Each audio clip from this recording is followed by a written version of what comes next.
Bengaluru central jail నుంచి లష్కరే తోయిబా తీవ్రవాదులు పరారీలో కేసులో దేశవ్యాప్తంగా సోదాలు చేస్తోంది ఎన్ఐఏ.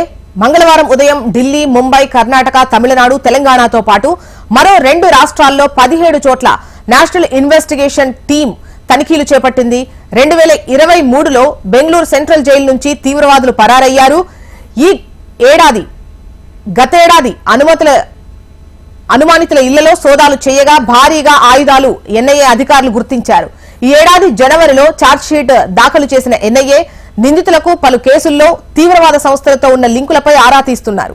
ఇటీవల రామేశ్వరం కేసులో జరిగిన పేలుళ్లపై కూడా ఎన్ఐఏ అధికారులు విచారణ వేగవంతం చేశారు. పేలుడుతో ఉగ్రవాదులకు సంబంధం ఉందనే అనుమానం వ్యక్తం చేస్తున్నారు.